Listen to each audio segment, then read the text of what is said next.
శ్రీ గణేశాయ నమః. శ్రీ గురుభ్యో నమః. శ్రీ సరస్వత్యై నమః. అనగనగా ఒక పల్లెటూరు, చల్లటి ఊరు.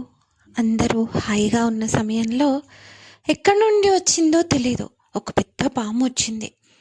కనిపించిన ప్రతి ఒక్కరిని, కనిపించిన ప్రతి దాన్ని కాటువేసే ప్రయత్నం చేస్తూ అందరినీ హడలెత్తించడం మొదలుపెట్టింది.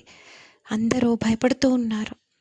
ఆ సమయంలో అటుగా ఒక సాధువు వచ్చారు. వారి వద్దకు వెళ్ళి, స్వామి, మా పరిస్థితి ఇది, మమ్మల్ని రక్షించండి అంటే, నేను చూస్తాను అని చెప్పి వెళ్ళారు సాధువు.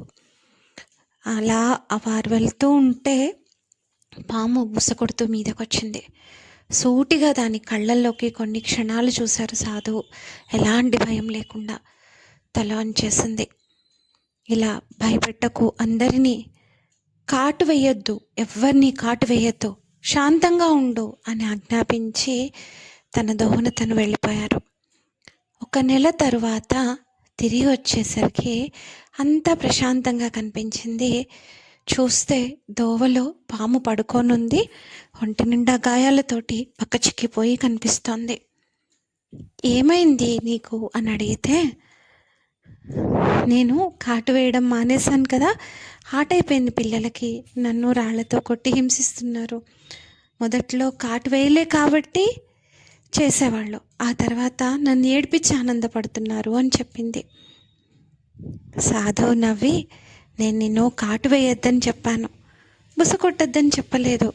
ఎవరిని కాటు వేయొద్దు, కానీ బుస కొట్టు, అది నిన్ను కాపాడుతుంది అని చెప్పి ఆశీర్వదించారు.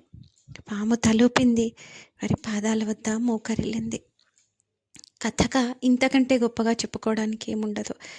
కానీ మనలో బుసలు కొడుతున్న అహంకారం అనే పాముని వివేకం అనే సాధు యొక్క ఆజ్ఞలో గనక ఉంచగలిగాము అనంటే కేవలం స్వాభిమానం మాత్రమే మిగులుతుంది.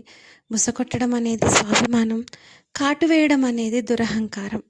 అహంకారానికి స్వాభిమానానికి మధ్య ఉన్న తేడాను తెలుసుకొని మన స్వాభిమానాన్ని కాపాడుకోవడం కోసం కొంచెం కఠినంగా కనిపించాలి తప్ప, నిజంగా భగవంతుడిచ్చిన అపురూపమైన జీవితాన్ని దురహంకారానికి బలి చేయొద్దు అని సందేశం. ధన్యాస్మి. స్వస్తి.